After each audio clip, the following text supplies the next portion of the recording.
This is WKYT This Morning. Good morning to you. The first hints of daylight out there on your Thursday. I'm Bill Bryant. And I'm Michelle Chamberlain. Like you said, it's Thursday, April 21st. And the weekend is in sight now. Finally. Now at 6:30, another showdown in Frankfort today. A lawsuit filed by Kentucky's Attorney General against the governor will go before a judge later this morning. Details on an overnight fire that has displaced a Lexington family. Looking out and about and seeing those temperatures in the 60s, even a 70-degree reading outside earlier this morning.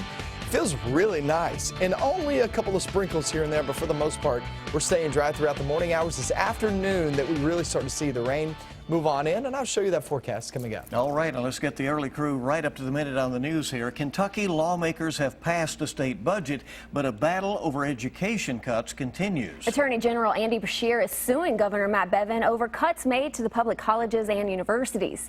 Today, the case will go before a judge. WKYT's Mark Barber is in Frankfort to break down what will be happening today. Mark? The first hearing in the case will be at 10 this morning in Franklin County Circuit Court. We expect to hear the governor's attorneys continue to try to get the judge to throw the case out, and the attorney general will likely continue asking for a court review. This all started a couple weeks ago when Governor Matt Bevin ordered a 4.5% spending cut for public colleges and universities without waiting for the legislature's approval. Attorney General Andy Beshear sued Bevin, calling his cuts illegal and unconstitutional. After Bevin met with education leaders this week, he restored some of their funding. While he is only cutting 2% of their state funds now, Beshear is still suing the governor because he says that is still illegal. The legal tug-of-war goes both ways. Bevin claims that Beshear's campaign may have accepted questionable campaign contributions. The Attorney General, however, says his lawsuit against Bevin is not personal. It's about the law. Now, as the Bevin versus Beshear legal battle continues and goes to court for the first time this morning, we'll keep you updated right here on WKYT and on our website, WKYT.com. In Frankfort, Mark Barber, WKYT. All right, an interesting day ahead there. Thank you, Mark. And new on WKYT this morning, the Red Cross is right now helping out a family who may have lost everything in a fire that happened this morning off Price Road near the Lexington Cemetery. We'll have a report from that scene coming up shortly here on WKYT. In fact, we're ready to go now. Let's go to that report with Caitlin Sentner reporting on the fire overnight. Caitlin?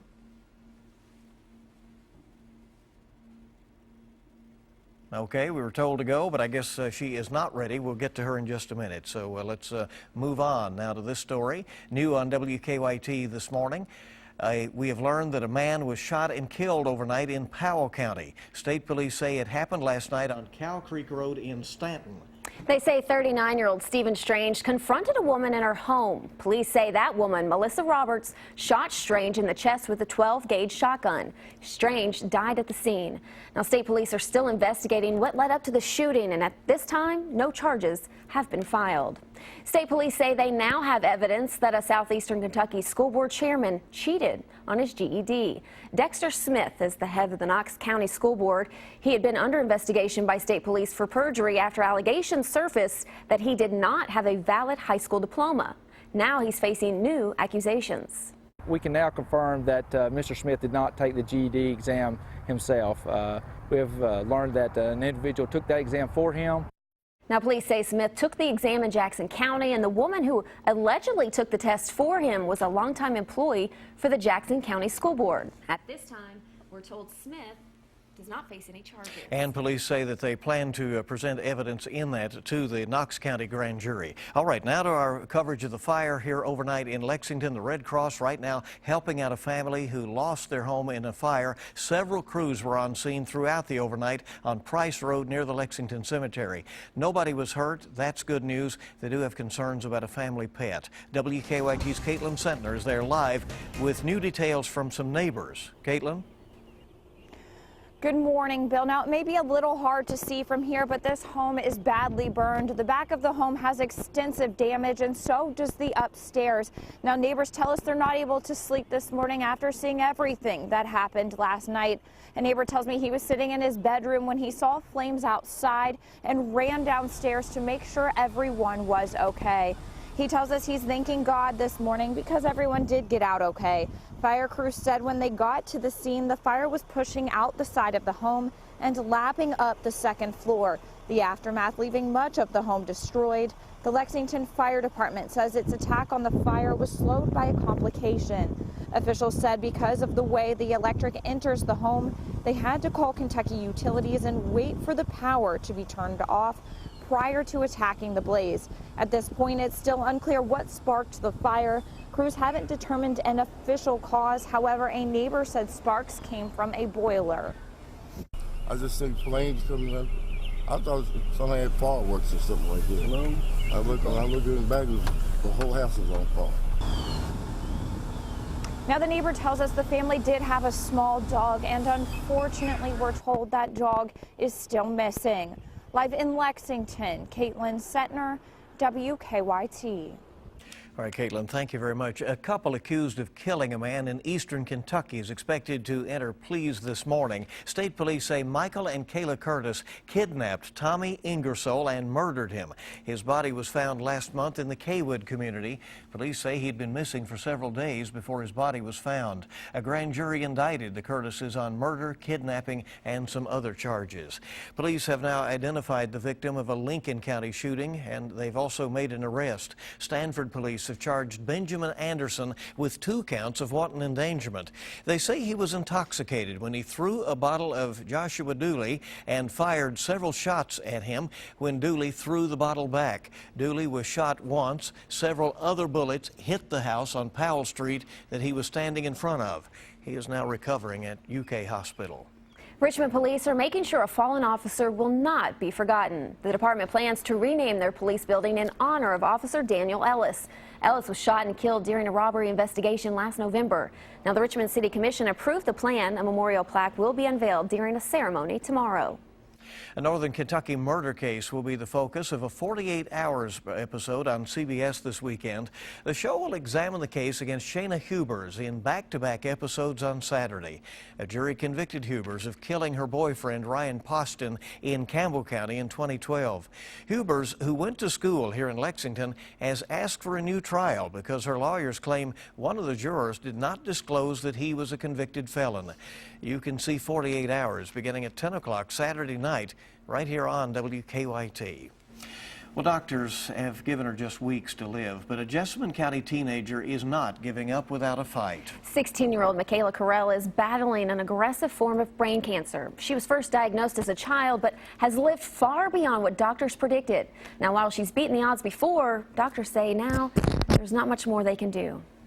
8.5 years ago, they gave us a month to a year to live. And we've overcome those odds. Now they're going to try us again. So we're going to fight again. The Carells plan to make the most of the time Michaela has left. She will be attending prom on Saturday before the family heads to the beach next week. They've set up a GoFundMe page to help with medical and funeral expenses. We have a link to that page on our website, WKYT.com.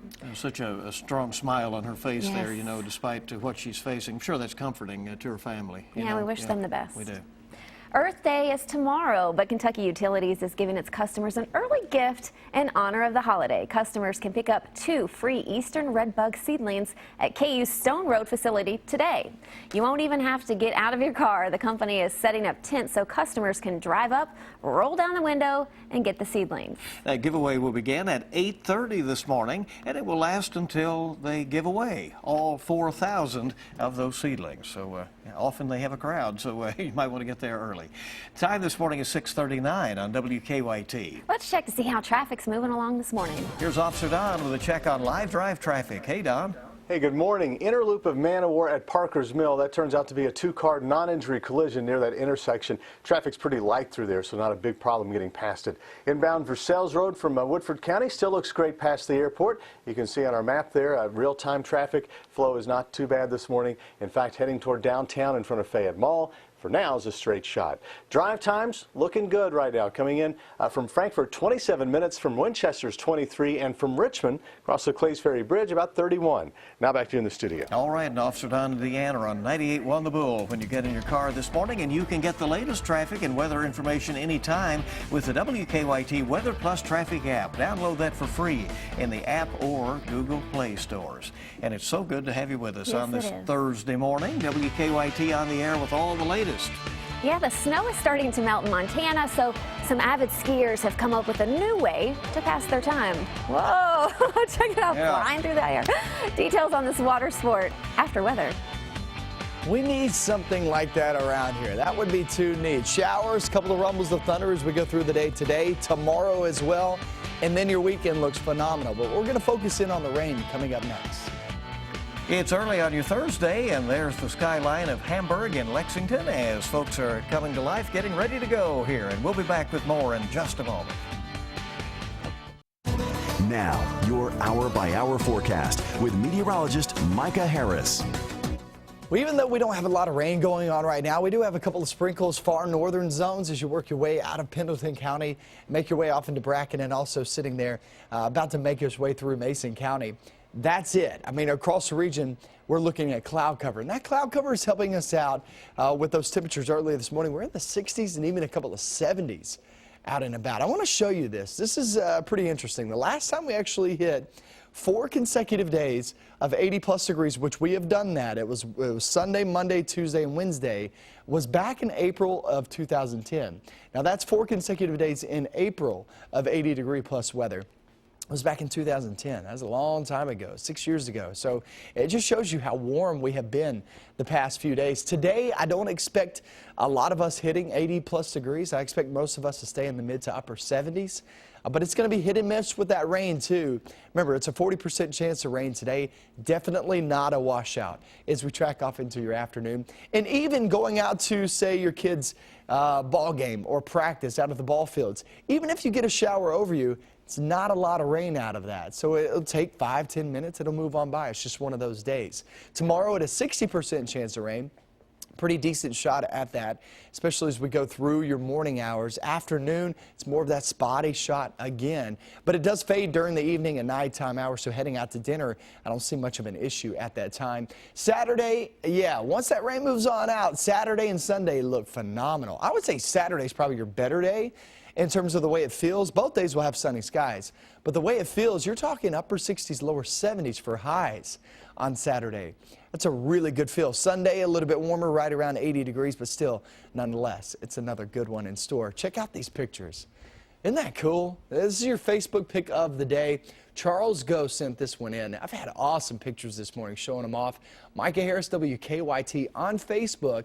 Check me out. Hop on your phone and check it out. Like my page, send pictures in. I love to show these off. This is Jacobson Park last night. Really cool shot right there. Another awesome one is that sky has been on fire the past couple of days as we went toward the sunset hours, and that's there in Science Hill. That's Pulaski County near Somerset. That's from Darren. So Darren and Charles, we appreciate it, guys.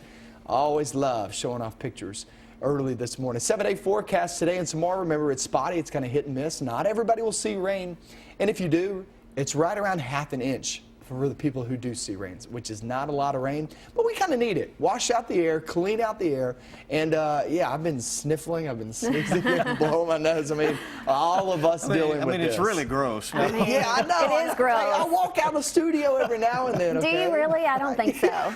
Don't tell people that you do that. You sit over there and make all those noises. I do. I say every time. He's turning red. I feel terrible. I feel terrible. You're matching your tie. I'm going to walk out every time now. Okay, I'll so hold you might to have that. to do the weather. I might not be in here. I'll that could be I'll move the interesting. pile of Kleenex at the door. Yeah, there you go. Right. 6:47 our time on WKYT this morning. Yeah, we forget in other parts of the country there's still snow. Actually, it's starting to melt in Montana. One resort tests out snow skier skills on the water. At Big Sky Resort, skiers race down the check that mountain out. and they try to skim across 2 ponds there. That rarely actually happens, though. Most of the skiers crash and burn. Finishing the annual pond skimming competition isn't the only objective, though. Creativity is a big part of the equation. Definitely it's a sport, but it's also creativity. Number one, they got to make it to the end. Number two, they need to have some flair, not only in their skiing, but their style. Costumes are huge points. That has to be cold at times. Powder Magazine will take the best skimmer to a World Pond Skim Championship that is going to be held in Canada. So really a lot on the line for those skiers there. I hope that guy won. He was able to go through both of those and do a flip. Well, they said it's doing it in style that matters, right? In style, Yeah. I like that. Good to have you with us. 6:48, rolling towards 7 o'clock now on your Thursday morning. We have more news when we come back. Coming up, Donald Trump says he's shaking up his campaign strategies, but can these new tactics help him make peace with the RNC?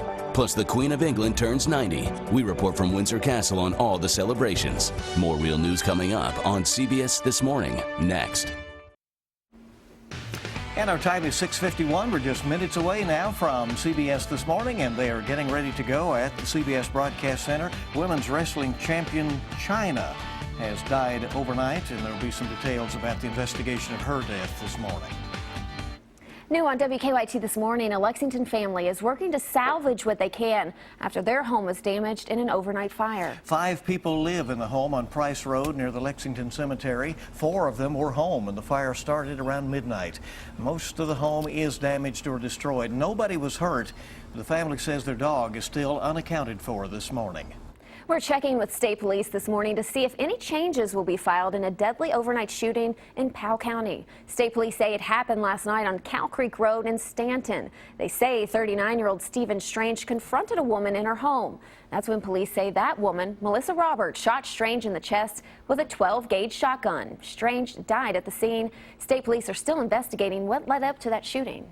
Happening today, a lawsuit filed by Kentucky's Attorney General against the governor will be going before a judge. Earlier this month, Attorney General Andy Beshear sued Governor Matt Bevin over an executive order prompting immediate cuts to the funding of Kentucky's colleges and universities. Just yesterday, the governor amended those cuts from 4.5% down to 2%. Today's hearing is set for 10 o'clock this morning in Franklin Circuit Court. Governor Bevin is asking the judge to drop the lawsuit. The 2016 presidential campaign continues today with contenders stumping in 5 states that are holding critical primaries next week. After edging out his competition in New York, Donald Trump is now about 400 delegates shy of clinching the Republican nomination. And Democrat Hillary Clinton is also on track to secure her party's nomination. But rival Bernie Sanders insists he still has a path to the White House. Democratic presidential candidate Hillary Clinton has hired a veteran of Allison Lundergan Grimes' 2014 Senate run to lead her campaign here in Kentucky. The Clinton campaign has hired Elizabeth Cantrell Brooks as their state director. It's ahead of the May 17th Kentucky presidential primary.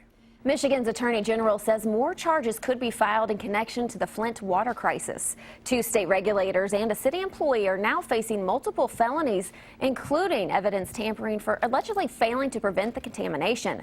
Michigan Governor Rick Snyder says his office is cooperating with the investigation. The Olympic flame has been kindled at the birthplace of the ancient games in Greece. This morning's ceremony is the start of a 15-week journey leading up to the opening ceremony in August in Rio de Janeiro. Now, today's flame lighting was at ancient Olympia, where the greatest sporting event was held over 1,000 years ago. The flame will be in Greece for 6 days until the April 27th handover to Brazilian officials.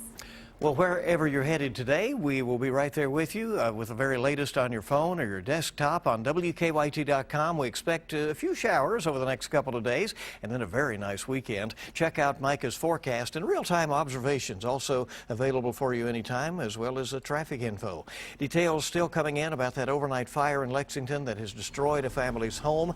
We have video and details now uploaded on our website.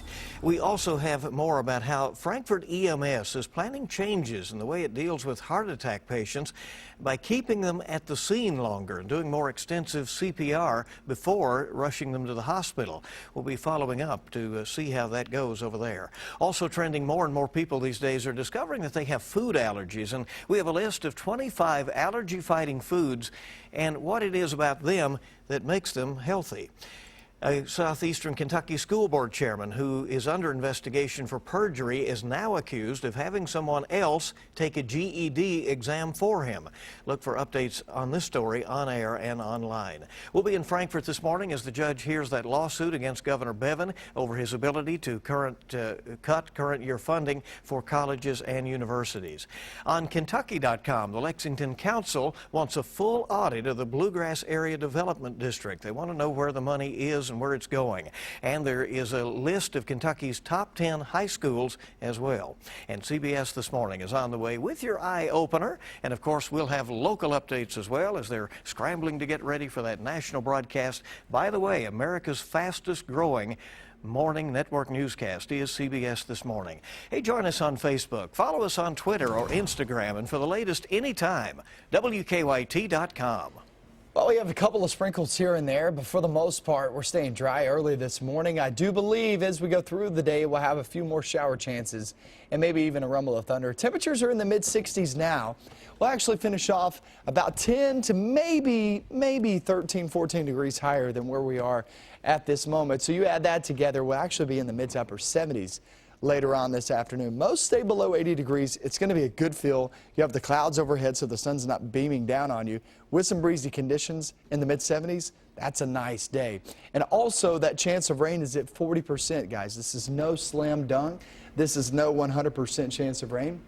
We're just telling you, don't be surprised to see a passing shower or two as we roll through the day and maybe even a rumble of thunder. That goes for tomorrow, and then your weekend looks phenomenal. 73 Saturday. Amazing. Sounds amazing. Sunday. Yeah, Maybe we'll get into that pattern like last year where it rained everywhere but your place. Right. Yeah, I hope we don't. I want the rain. Bring it on. Nobody's more up to date than you to start your day. Thank you for being with us on WKYT. Have a great day, everyone.